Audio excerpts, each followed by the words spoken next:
আসসালামু আলাইকুম। দুপুর ২টার শীর্ষ সংবাদে স্বাগত জানাচ্ছি আমি বিথি। গুম সংক্রান্ত কমিশনে ১,৭৫২ অভিযোগ।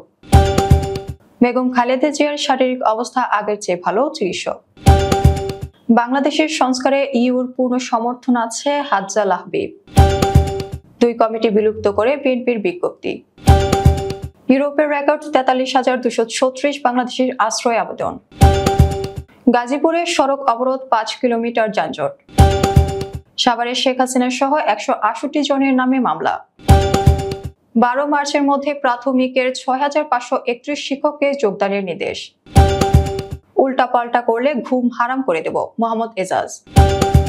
চাঁদপুরে ইতালি প্রবাসী ২ খালাতো ভাই নিহত। যুক্তরাষ্ট্রে বাংলাদেশি সহ আটক ১০ অবৈধ অভিবাসীকে পাঠানো হতে পারে গুয়ান্তামো কারাগারে, বিরোধিতায় মানবাধিকার সংগঠন। সীমান্তে ভয়ঙ্কর ট্যাঙ্ক নিয়ে ভারতীয় সেনাদের মাসব্যাপী মহড়া। মার্কিন পণ্যের ওপর পাল্টা ২৫% শুল্ক কার্যকরের ঘোষণা কানাডার। এবং শ্রীলঙ্কার আইজিপি নিখোঁজ। শুনছিলেন শিরোনাম, এবার বিস্তারিত। গুম সংক্রান্ত কমিশনে এ পর্যন্ত ১,৭৫২টি অভিযোগ জমা পড়েছে বলে জানিয়েছেন কমিশন সভাপতি মইনুল ইসলাম চৌধুরী। গুমের শিকার ৩৩০ জনের অবস্থান অনুসন্ধানের চেষ্টা চলছে বলেও জানান কমিশন সভাপতি।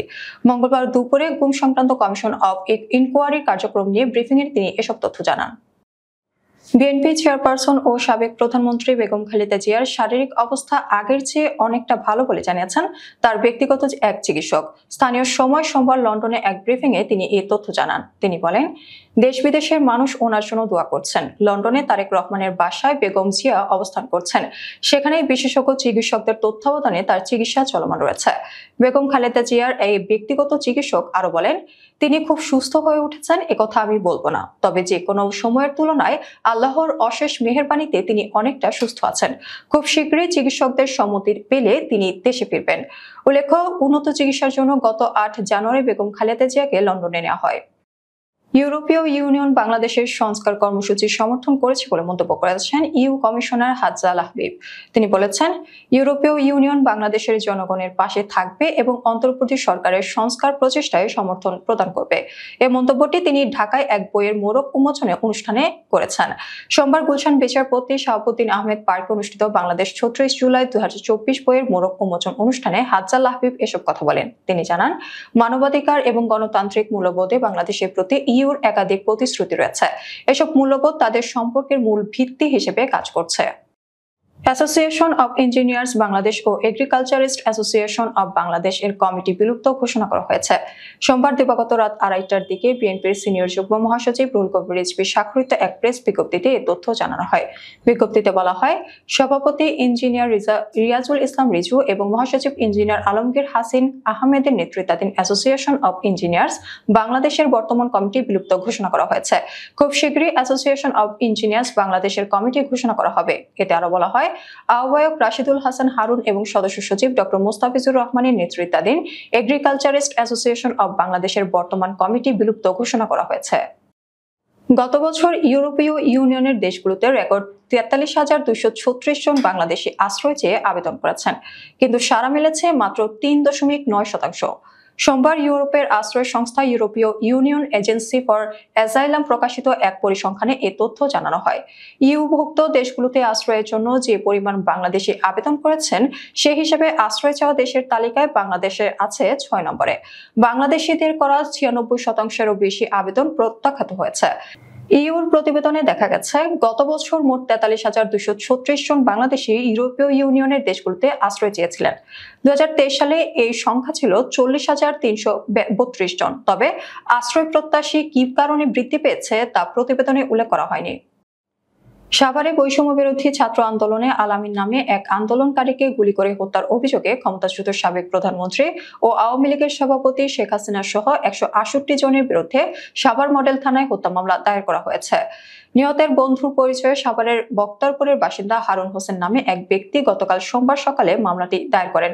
আলামিন কুমিল্লা জেলার বরুড়া থানার দৌলতপুর গ্রামের বাবুল মিয়ার ছেলে। মামলার বিষয়টি নিশ্চিত করেছেন সাভার মডেল থানার ভারপ্রাপ্ত কর্মকর্তা মোহাম্মদ জুয়েল মিয়া।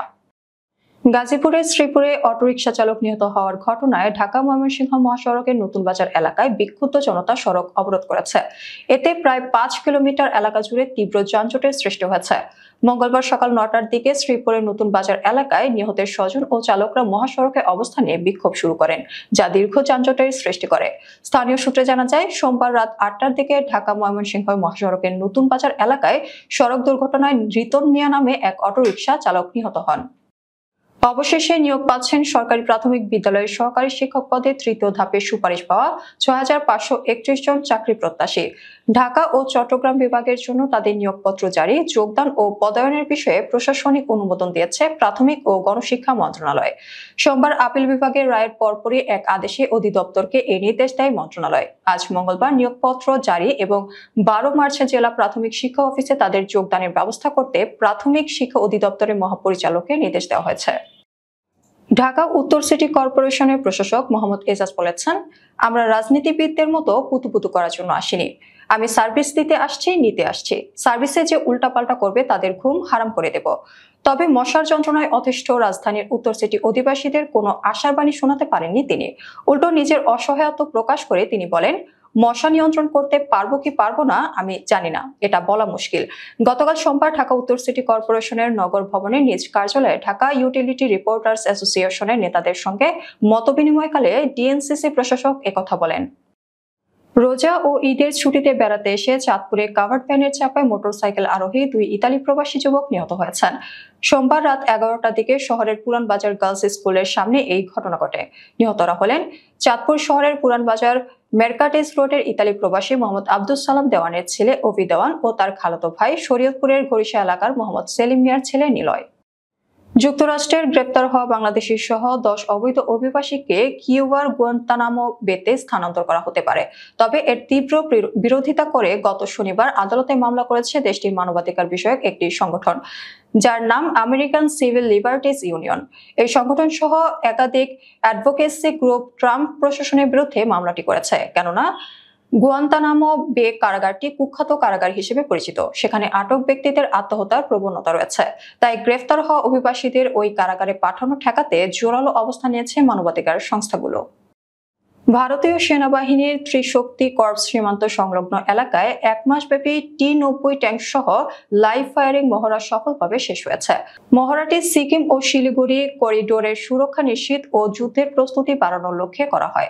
মহড়ায় সেনারা T-90 ট্যাঙ্কের পাশাপাশি মর্টার ফায়ার আর্মস ও ড্রোন ব্যবহার করে লক্ষ্য শনাক্ত ও নজরদারি করেন।